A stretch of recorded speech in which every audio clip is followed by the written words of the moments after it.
Passengers who uses the Nigeria Airways always has on several occasions lamented the kind of extortion and the kind of harassment they get from aviation workers in various airports across the nation.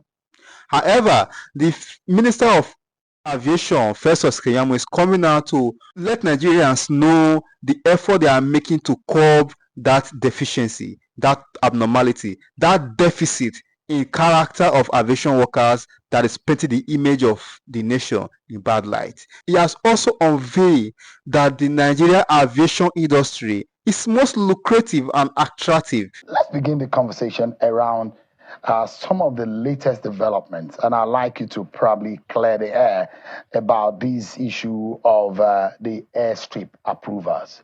The House of Representatives were very clear. They thought that the reason behind it is illegal and sometimes caught up with the issue of personal favors that's been shown in regard. A very prominent church leader has announced that they've gotten approval for Airstrip. Is it legal, and what are the policy issues behind it? Thank you. I think that's just a storm in the teacup. It's not a serious issue.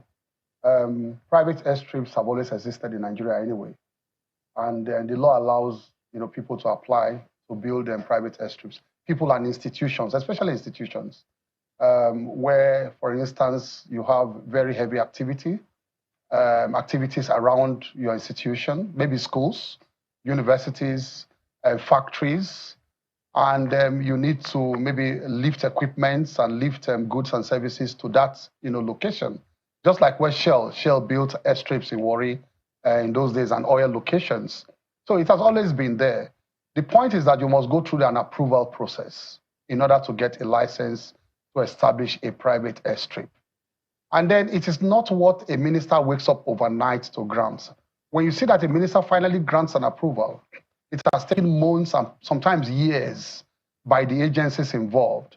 So they normally carry out their due process, they visit the site, they look at the terrain to see whether it is good for landing, and all of that. So many factors. The technical people are there to always look at these factors. And at the end of the day, the NCAA, that is the regulator, now recommends to the minister for approval.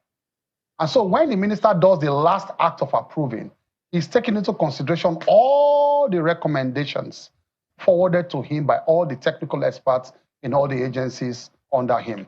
But then, in a political setup, in a government setup, the minister, who is the political head of the ministry, must reserve the final right to grant that approval. Because even after meeting all the requirements, there are certain issues that may also deny, the particular institution of that approval. And that may be government policy or their. Is that the only private? Hold on. Now, the concern raised was not about legality or illegality. It was that they feared that private airstrips in Nigeria, proliferation of private airstrips, may be a security concern, where people may just take off from their private airstrips out of Nigeria, money laundering, drug activities, or fly into Nigeria with contraband and, all kinds of things.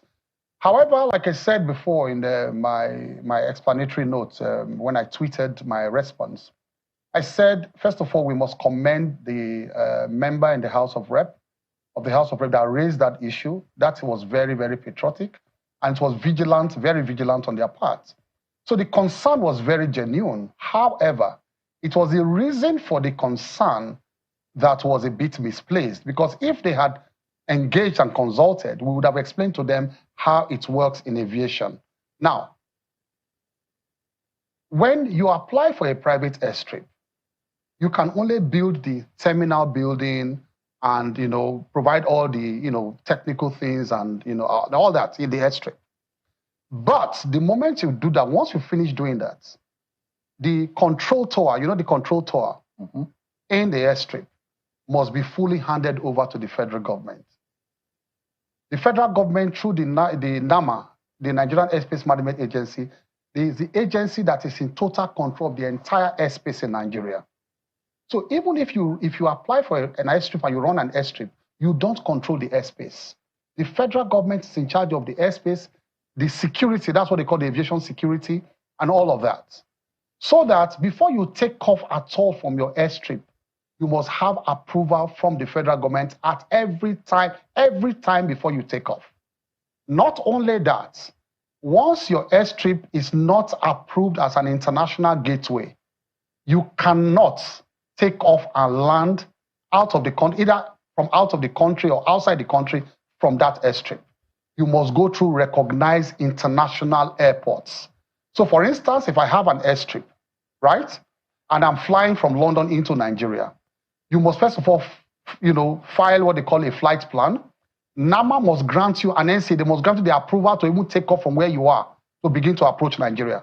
No object flies into Nigeria, no object, whether it is drone or even military, without approval by the relevant aviation in the... No, as of when is this? Every time.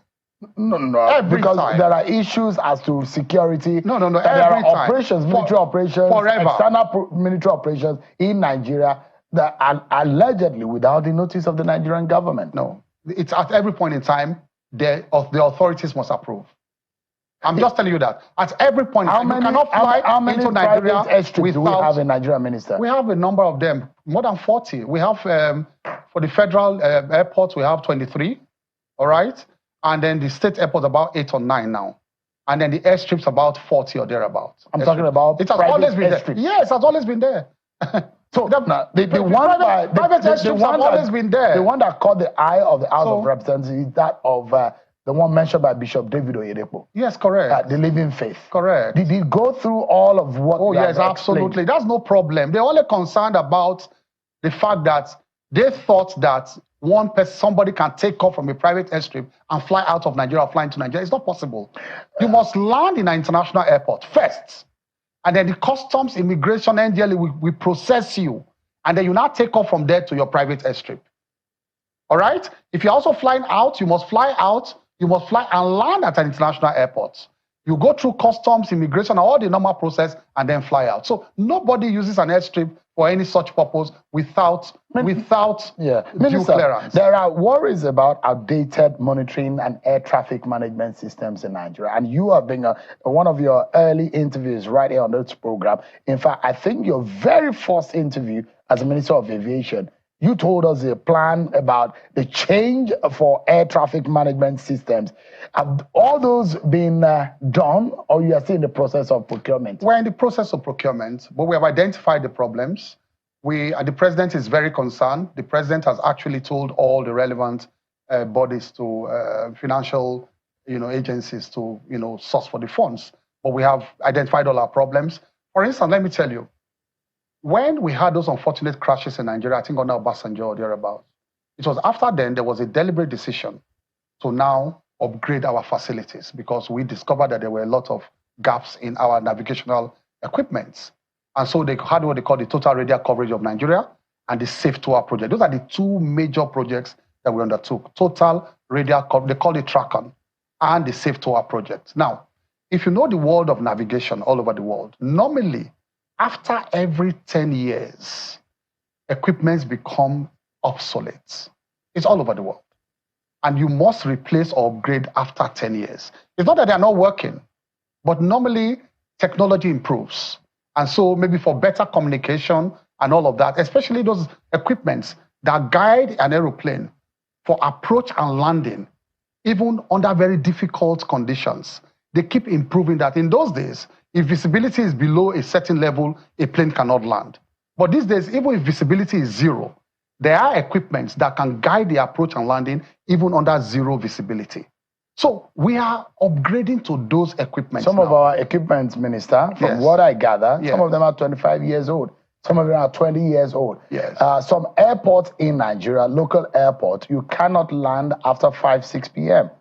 That is not because of equipment. That is because of the night landing equipment. Yeah. And sometimes it's for economic reasons. There are some airports in Nigeria that are local airports that you don't have activities at night.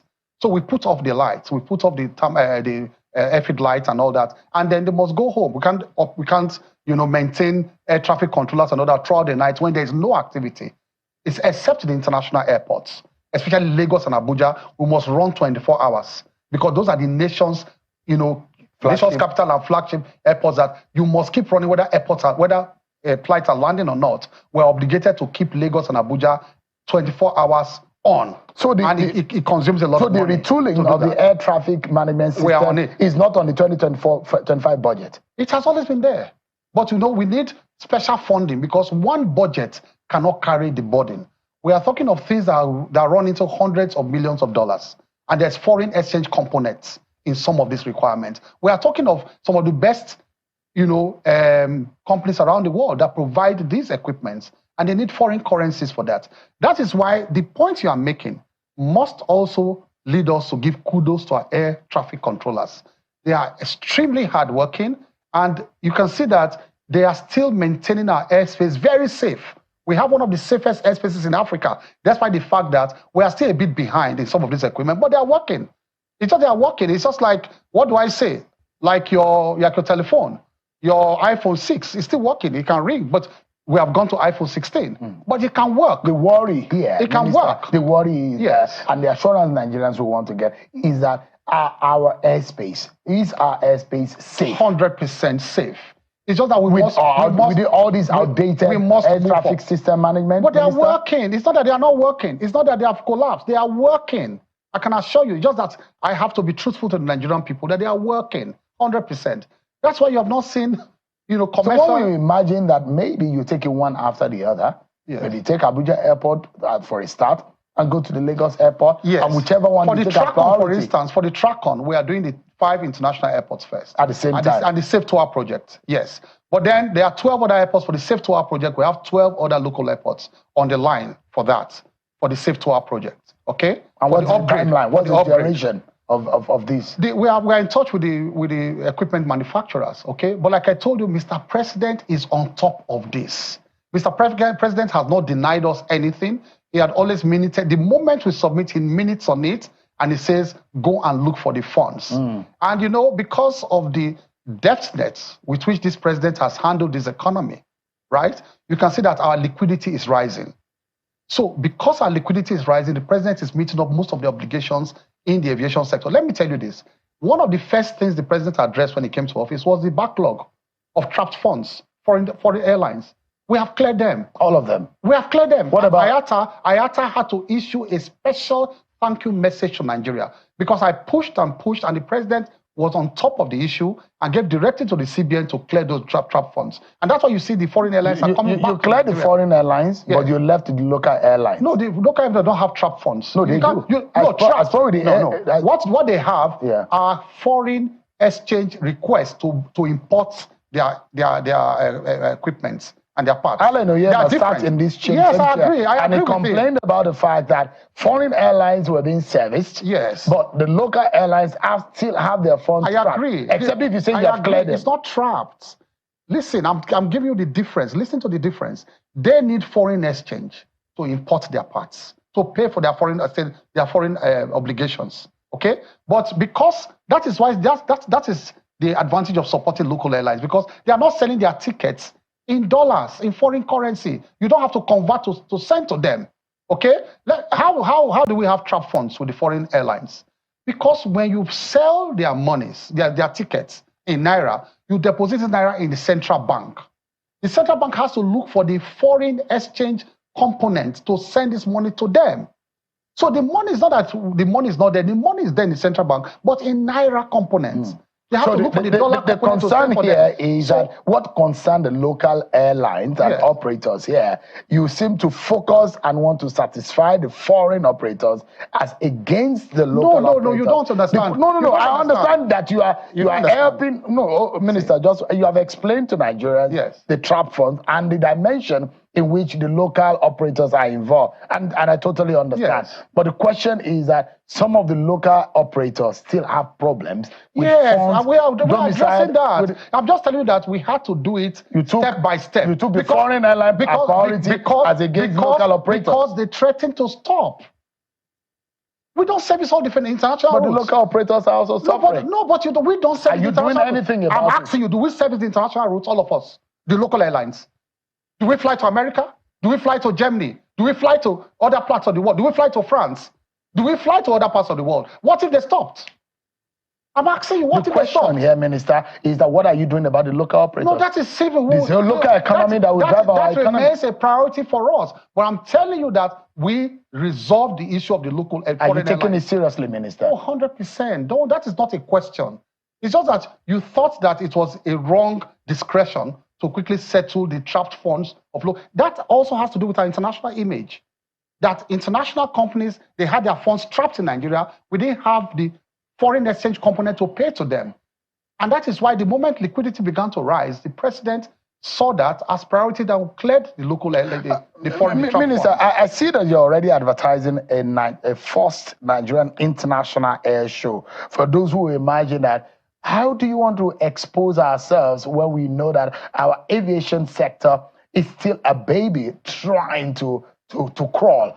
We still have a lot of our airports in very disturbing situation. Our infrastructure are still very messy. You fly into Nigeria sometimes, even the toilet water are not working. Some things are still not in shape. What is the sense behind an international air show when you know you have not really fixed our infrastructure here in Nigeria? Well, the fact that we have not fixed everything does not mean we will not try and advertise ourselves and bring in investors into Nigeria. Let me tell you this. The only way forward in terms of infrastructure, in fact, all the big infrastructure ministries, not only aviation, is to attract private investors. There's no way forward because budgetary allocations cannot carry the big infrastructure plan. Okay, the president in his wisdom has also, instituted what they call the Renewed Hope Fund. But that also will provide counterpart funding. It will not provide the full funding for some big infrastructure. So what do we want to do? We have gone around the world. We have seen air shows across the world. Nigeria has never held an air show in the history of Nigeria. What's an air show? An air show is not airplanes flying in the air and displaying. No, people just think that is an air show. No, an air show is where you open up, the country for investors to come and display their wares. Original equipment manufacturing companies will come. All the companies in the aviation ecosystem, they will come and take different stands. You know what? A normal exhibition, like a fair. Like they come and take. Even people sewing uniform for captains and their cap. They'll say, "This is a tailor. We sew uniform for captains, so patronize us." And on and on. Those who sell tires of aeroplane, they will come. And then guess what? All the biggest companies in the world have indicated interest to come. And so we may start small, but let us start to expose ourselves to the world, to show our potentials. Look, Nigeria is the most viable country in Africa when it comes to aviation. Largest population, largest traffic, most positioned country to be a hub in Africa. Let us begin to expose Nigeria. Let us begin to attract people to come. And that's what the air show is all about. And we are collaborating with some private people. The government is not spending a kobo, so let me just tell you that first of all. 1 naira government is not spending. We're just endorsing it. Private partnership is coming in. They are spending all the money. They are investing. So government is only providing the necessary environment, necessary airports, because they have to use our runways and our aviation environment to display these wares. So government is not spending, but you can see the cleverness in what we are just providing the platform for people to come. I mean, Minister, we are going to do it next year. Yeah, and I hope that some of you in government have a clear vision of where you want Nigeria to be. I'm a proud Nigerian that I'm unapologetic about my pride for Nigeria. But again, when you travel out of this country, for those who talk about how heavy the traffic here in Nigeria is, but one will be ashamed when you travel to Kotoka Airport in Accra, you travel to Kenyan Airport, you travel to the Cape Town or even the Johannesburg Airport, you travel to Rwanda Airport, and you wonder that we are just a joke in terms of the way we handle things. And when we tout the biggest economy in Africa, the biggest traffic, sometimes it's shameful when you fly down back in Nigeria, when you're coming from some of these smaller, in quote, African countries, and you see what they are doing. Minister, Do you have a clear vision of where you want to take our aviation sector? Give me time to answer this. Right. Now, nobody, when it comes to infrastructure, nobody can come to power and by decree and said, I pull this building down, I build a new one, I did this. No, nobody can do that. You must go back and plan properly to say, look, how did we get here? For instance, we built the airport in Lagos in 1977 or 76 using the Schiphol model. It was the same Schiphol model we used, Amsterdam. And then we went to sleep. We never thought that the population and the traffic will grow and outgrow that facility. And so over the years, there should have been expansion of that facility, expansion and reinvestment. But then here we are. So don't expect that I come to office or Asiwaju's government comes to office, Tinubu's government comes to office within 1 year, and by stroke of pen, we just pull it down and build. Even to rebuild it, we take years to rebuild it, to build a befitting one. So where are we going? Let me be very clear. Where we are going is that we want to concession the airports. If we don't have money to do it now, let us concession. In the long term, let's concession them. How many of them? The 5 internationals, okay. The 5 international airports. Not only concession them, in concessioning them, we must turn them into proper hubs, not just terminal buildings. Because we must give our plan to the concessionaire and say, look, don't just come and repaint this place.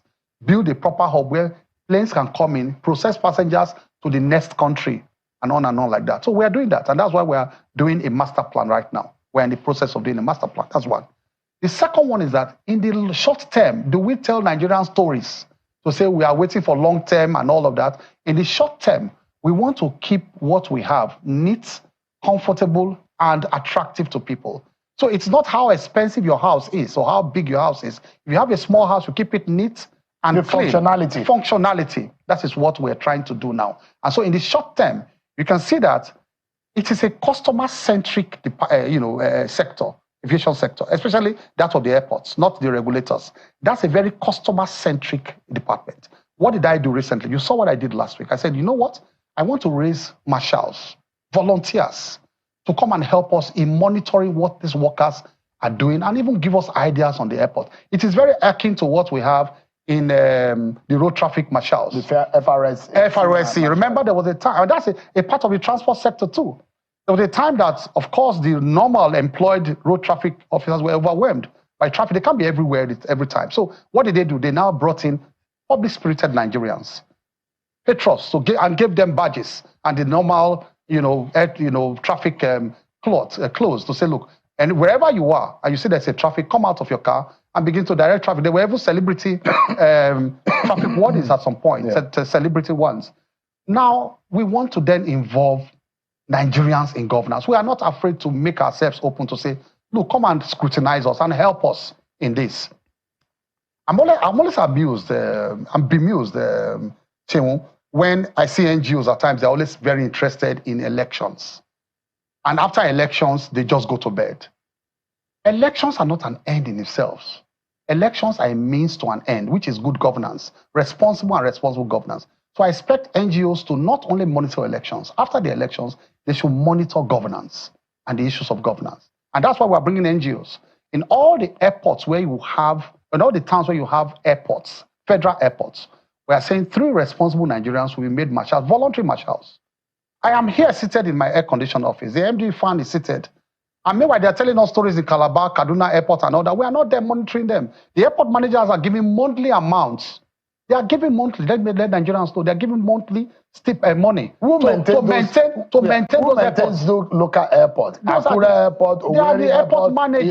No, I'm saying who owns them? They are federal airports. All the airports in Nigeria are owned by... No, not all. Yeah. They are federal airports, they are state airports. So now the question the state airports are like Asaba, Kebi. Are you able to shut down until fixed some of these? No. We are not shutting down. Hold on. Let me land on my question. If you go to a motor park, for example, that is owned by a local government, a local government authority can say, look, for sanitation purposes, you need to go and fix this park and reopen in 2 weeks' time. If you travel to some of our local airports, and there are several local airports, I've traveled to several cities in America that they have only one conveyor belt, and they manage them effectively and neat. Some of our local airports, state government, if they own them, should be ashamed of themselves, the manner in which some of these airports are. But if the federal government has the regulatory obligation over this airport, why are you watching them and see that we don't have regulatory authority over their terminal buildings? We have regulatory authority over the airspace, over the aviation security to ensure that people don't carry dangerous goods into the aircraft and all that. That's why FAN is still there with the aviation security. You cannot provide security as a private person or state government. It's the federal government. But we cannot then come and direct you to say, you must do this, you must build it like this. Or after the first approval by NCA, what NCA can do is to say, look, it's not fit or safe for landing. So okay? You can't say that this airport terminal is not okay when it comes to for safety. Operation. No, when it comes to safety. I'm talking about operational now. So it's federal government. Safety. Hold on, Minister. And you understand what I mean. Minister, I'm very certain that apart from going to a hotel, you will not sleep in a hotel that has bed bugs. As soon as you enter the room, that goes to safety. That goes to safety. So that's the question. Are we able to say that some of these airports are not safe for operations? NCA can say you are not safe for operation, but then that is also subjective. You can't say, for instance, oh, this terminal building is not big enough, or it's not, maybe it's not well painted, for instance. Those subjective kind of appraisals. The airport, Minister, you will literally carry the bag from the aircraft. You will see them carrying the bag from the aircraft and literally by hand. I'll tell you something. And ferry it. And I'll tell you something. Very shameful. I'll tell you something. The NCA checklist may be different from your own checklist. But the NCA, as approved by ICAO, they have their own checklist. ICAO is the International Civil Aviation Organization. We're affiliated to it. So they have a checklist on what you can, what you need to check for an airport to be operational. But majorly, they are talking about safety and security. That's what they are, insisting upon. So I cannot sit down here and think of all situations in that regard. But then let me just finish up what I was saying, because this is exactly what I was saying. That when we have public-spirited individuals who will go and then check the airports, right, and the conduct of people in those airports, without warning. I've also put it in my schedule, in my press release, I said it, that I will do monthly visits together with the headship of FAN and some other agencies and even the National Assembly. We shall pay on scheduled visits to these airports as part of our schedule. And then it's not the big things we are looking for. Do we just have to paint the place to make it nice? Do we just have to change the toilet seats? Do we just have to change the floor? These are the small things we are looking for. So whatever we have, we just want to maintain for now as a short term. And we want public-spirited individuals to come and also be part of this with us. And that's why and we say a journalist must be part of it. Have you set it up already? No. We just made it known, but we are consulting. Maybe you help us too, because we say a journalist will be part of it too. In every town, a journalist will be there, an NGO, and somebody because the governor is the chief law officer of the state, so somebody from the governor too. But a journalist must either head it or be part of it to make sure that they look at these airports for us and give us feedback. It's a second layer of supervision for me, because I can't rely on what they tell me all the time. These are civil servants who have seen so many ministers come and go. And all the eyes that this minister goes soon go, not mind them. It's just they make noise. And that's the attitude at times. This minister will just come and go. They are not result-oriented as you want to achieve results. So this is a second layer of supervision I'm setting up. Airport marshals across the major airports. Major airports. At least give us feedback. The 5 international airports. No, all the federal airports. All. To give us directly to the minister, give him feedback as to what they are doing in Calabar, in Kaduna, in everywhere. While I'm seated here, they are my eyes everywhere. So I can then cascade it down to FAN to say, look, this is what is happening in Kaduna. Can we change the doors here? Can we change the toilets here? Can we get more, responsive people? Can we clear the grass here? Can we do?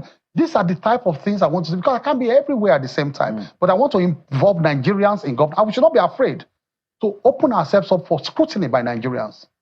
And it will be a good one. And before we go on a break, maybe you can quickly touch on this matter. When you raised it, a lot of people thought, what is Keyamu talking about? And there are a lot of backlash where you say all outbound international flights must now have provision of catering services. No, from patronized local caterers. What's your data-driven objective And how much of benefit would this be for the Nigerian economy? You must be speaking from an economy point of view, isn't it? Every sector of the Nigerian economy now, every minister must find a way to contribute to the president's vision of a $1 trillion economy by 2030. You must find a way to, if you're a minister, you are not trying to, ramp up the, economic, advantages in your sector, to empower your sector and to make sure that the economy, then what are you doing as minister? So I must find a way by which aviation must contribute to that $1 trillion economy. And that's the president's vision that we're all supporting. Now, let me tell you what normally happens. The foreign aircrafts, they come into Nigeria with their passengers, right? When they come with their meals, their inbound meals. But many of them, not all of them, and that is why I made this regulation. When they come, they also package their outbound meals. They freeze them and put them under the aeroplane. Their outbound meals, they freeze them and keep them there. So when they come and drop passengers and they load passengers again, they now use these same meals they brought from their country, frozen, and warm it and serve Nigerians when they are going out. Meanwhile, this is close to more than, a $1 billion, yearly income. And then we are denying our local caterers that advantage. And it's our passengers. It's our own ecosystem, our aviation ecosystem you are coming into. So why will you bring meals from outside? So I said, look, listen, on the outbound meals, every international airline should make a contract with local caterers. And don't forget that we have aviation caterers. They call them sky caterers. Competent ones, not just roadside people, competent ones who have been catering for our local airlines for years. So they are competent to How are the international airlines receiving this? Take note. Of course, it's a regulation by minister. So they don't have a choice. Whoever wants to do this, you stop flying. They should stop flying. Somebody says, oh, why can the minister monitor this? Let me explain to you how the minister monitors this and can make this work. It's not because you have a BASA or we sign an agreement to you just flying to Nigeria in and out. No. They submit to the minister their quarterly schedules, flying schedules. Unless the minister approves that schedule, you cannot come, whether you have BASA or not. So for right now, I've approved all the winter schedules till March. British Airways, everyone, Delta, United, everybody submit, every single one, Egypt Air, and I approve your schedule. Now, by February, they will bring all their summer schedules from April to July or thereabout. I approve. So without that quarterly approval, you cannot operate your flights. So that is the power the minister has over that. Unless you show me that you have entered into a contract with a local caterer to cater for your outbound flight, I will not approve. In the schedule you approved, I will not approve. In the winter schedule, yes. Did you find any of the compliance? I've given it time. You need time to. Okay, so I said January. I said 2020. Yes, 2025. Okay. You must comply. So that we must empower our local. There was a caterer that came to me. She was in tears. She said she has been crying over the years. Nobody listened to them on this.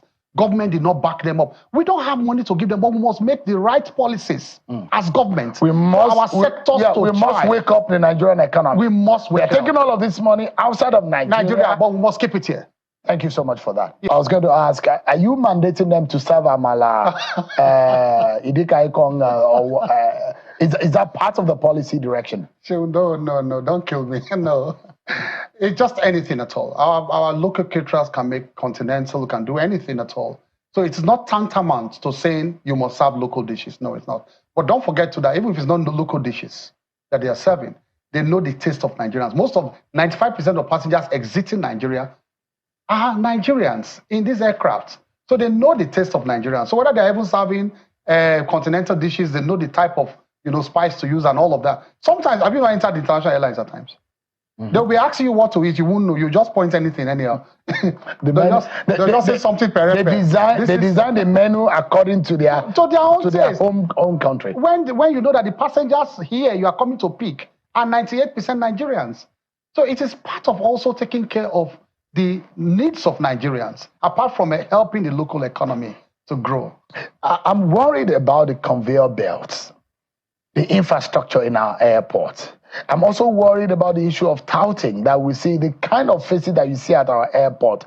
It scares one. And you land in Nigeria, you see also I mean, I spoke with your colleague Minister in Interior on the e-gate and all what have you, and I questioned and I asked him about these multiple agencies of government, NDLA. I don't know what NDLA is doing at the airport. I don't see similar agencies in some part of the world. I don't know why we have to have DSS, police, the army, and every agency of government lined up at the airport. Are you trying to clear all that and make our airport, especially international airport, civil? Thank you. So you give me time to answer that. Thank God you asked my brother, the Minister of Interior, because we are working together on this. So I'm not going to shirk responsibility to say it's not my duty. We are the landlords.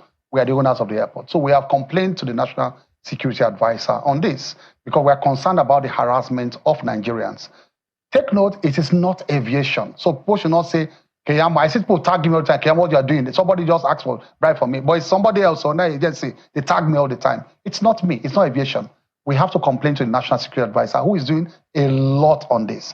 I've mentioned before, the training is almost over now, that he has bought 1,000 body cameras that all the agencies will wear. We just want to go through the training first. And there's a command center for this, where everybody will see exactly the moving cameras on everybody's chest in a command center.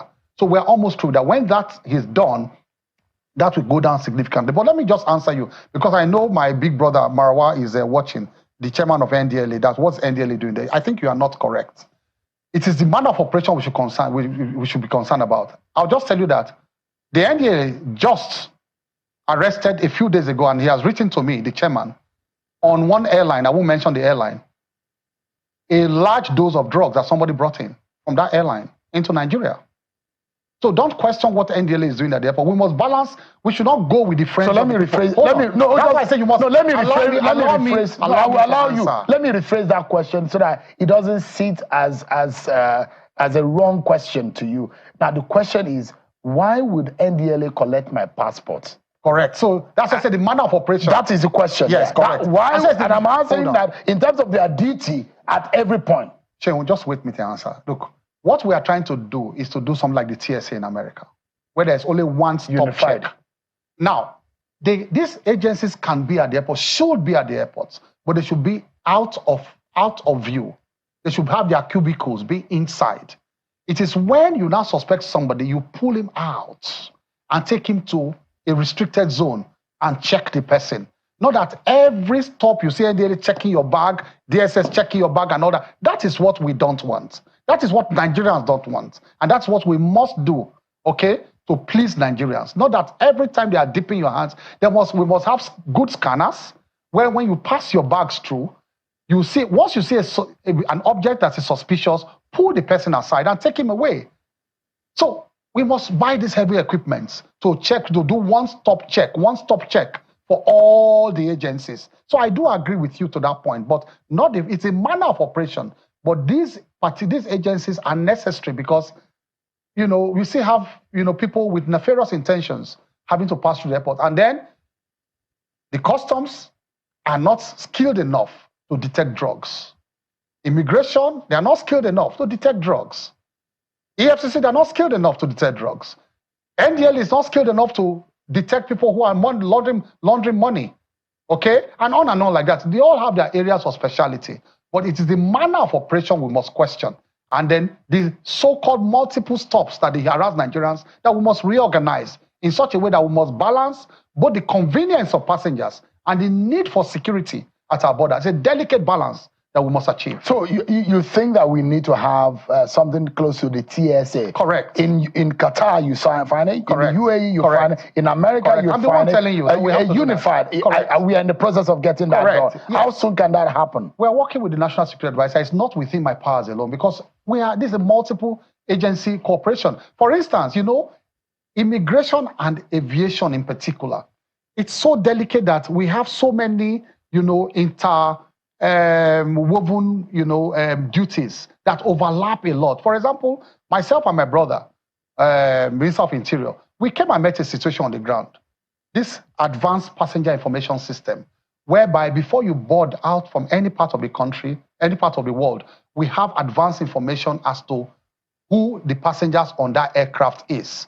And so when you come and you swipe your passport, In a command center, we know exactly, we have your total profile without having to pull you. If you are going to US these days and some other countries, you'd wonder why they don't spend time on you. They just come and say, okay, go in. You think, oh, these people are careless. No, before you arrive, they know who you are. They know your total profile. And once there's a red flag, they pull you aside. So that is what we have done. But then before we came to office, there has been conflict between immigration and aviation. So much that this project could not take off because the ministers were always in conflict. Who is in charge? Who is not in charge? But when he came, I said, look, my brother, we sat down. We're already setting up another command center in NCAA on this issue. But then he came and said, look, we are doing something. So I said, you know what? For the benefit of cooperation, it's just. And work. You have harmonized. Oh yes, immediately. Fantastic. We harmonized, and it's working smoothly. Minister, the command center is working now, but it's a delicate cooperation between aviation. It's 50-50. Let me quickly run through. Let me run through, and this you may not need to answer, but yes. I just need your commitment to say some of the code. Because a lot people are hungry and they're looking for how to feed. Yeah. That's why you see a lot of people touting around our airport. I just want to beg you, can you please work with security agencies to remove some of these people? We have armed our people. That's why people were asking us the other day. They were questioning the fact that we armed FAN, the aviation security in FAN. It's not even this government. It was the previous government that granted the license for them to carry arms because you can't fight the thugs outside the airports without arms. Aviation security, and we can't bring soldiers everywhere. We have to take care of ourselves. So now we have armed them. So you are clearing them out? We are clearing them. Okay. So people who are saying that they don't know what is happening at the airport, go to the airports now. We are clearing them from outside the airport, but not inside. Take note, there are two issues. The one inside does not concern us. Those are the official, touters who harass people and take money. Those other agencies inside. The ones outside are our responsibilities. All right. So the quickly, outside. Because I have some other issues. Training and retraining is very important. Yes. And I do know that there is an aviation school, the Nigerian College of Aviation Technology in Zaria. Correct. Those who have questioned the siting of that and how some airlines will say it's difficult for you to be able to patronize it. The question is, what is the state of that flight school in Zaria? Why is it not producing pilots? It's producing pilots. What do you think? How many? Oh my God! That's one of the best. That's one of the best schools in Africa. What is almost all our pilots in Africa, in Nigeria? More than 99% of our pilots in Nigeria are produced by. How many pilots are being produced from that? I don't have the figures now, but more than 99% of pilots flying in Nigeria. Do you listen to some of airline operators and what they say? No. Let me tell you about training. No, let me tell you what you are getting wrong. It's one we have awards for Zaria, the school in Zaria. It has been operating since 1960-something. I hope you know that. I'm aware. 60-something. It has produced all the pilots and captains you see in Nigeria. One of the best in Africa.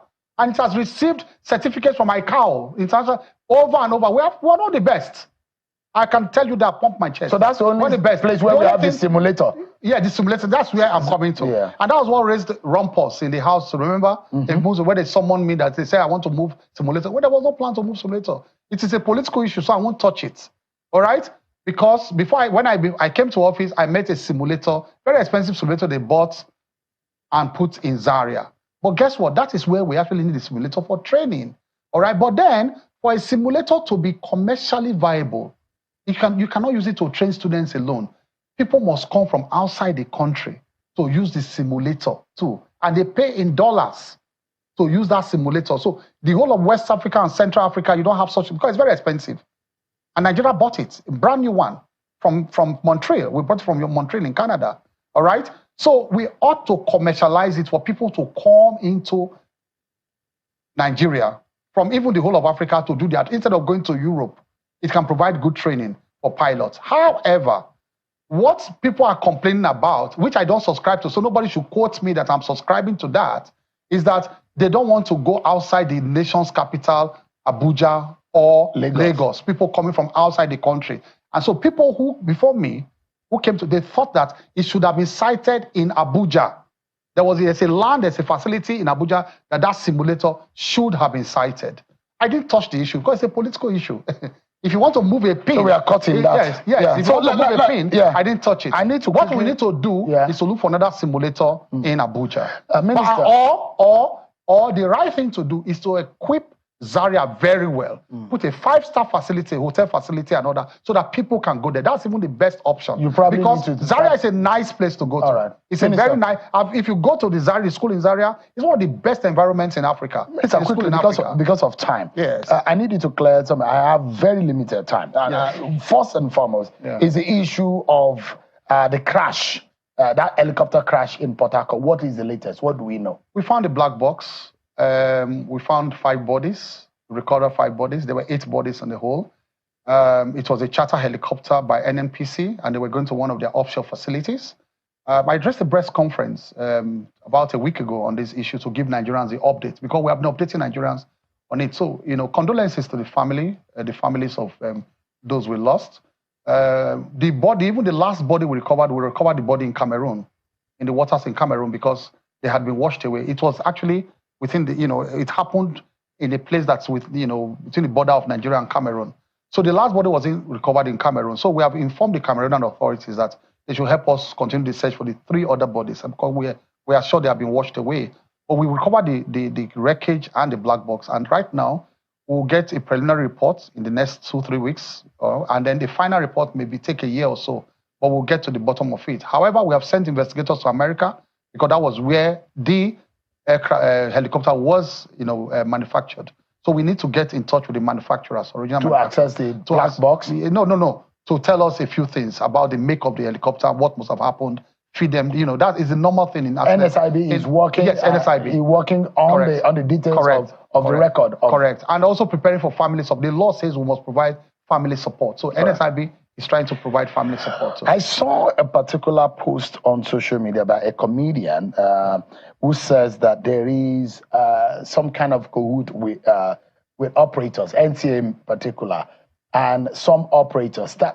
A regulator and operator should not, for the safety of Nigeria and Nigerians flying and the fact that there's a lot of big politics being played about the leadership of NCA, and the fact that how can an operator and a regulator be so much in bed that it's going to endanger the lives and properties. The question is that, are you able to clear the air about the issue of the NCA? So very big, very small, simple question. The so-called experts will tell you that I should not even talk about it, that the regulator is all and all is God, that the minister must not interfere in regulation. That's what they say. But I've said no, I will not do that.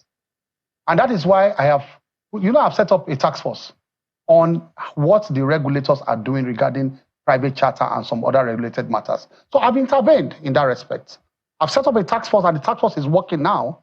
I did not rely on the regulators alone. Despite the outcry from and I hope the so-called experts in the industry are listening to you asking this question, that ministers should not interfere. Ministers should not. When I see clearly that the regulator is condoning things with the operators, a minister should be lame duck. I'm not a lame duck minister. Because I've intervened. That is why, for example, what happened in Dana?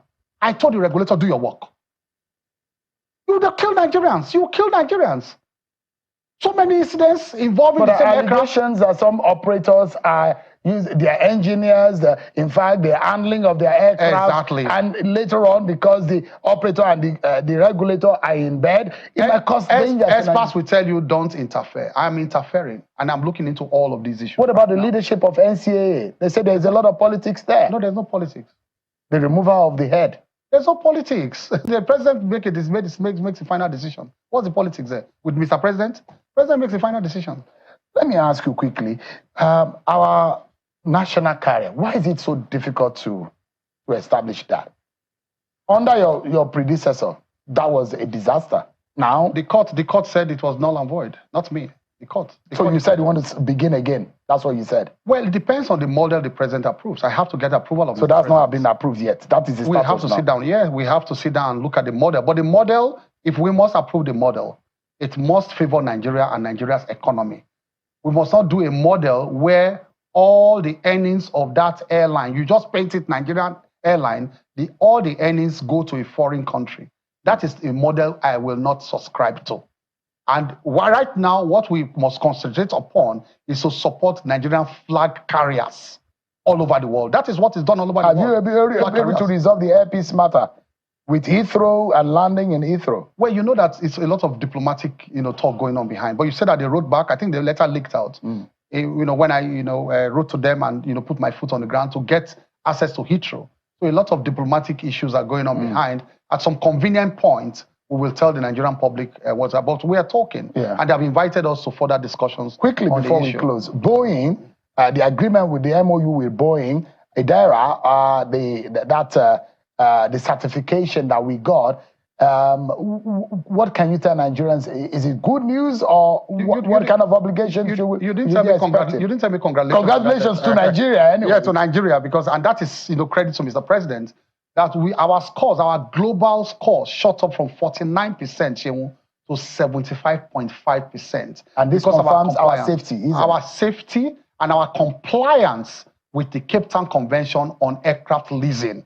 So we are good to go in terms of being part of the global players. It was in shambles when we came to power, but Mr. President, with his support, told me to focus on these areas, especially the support to shore up the capacity of our local airlines, and that's why we did that. Now we have been invited. Boeing is brokering a meeting for Nigeria for the first time in the history of the world with the major aircraft leasers and financiers of the world. They are meeting in Dublin in January, and we have been invited. They said I should come with all the airline operators. I should come also with the banks. They are going to about 6 or 7 big banks.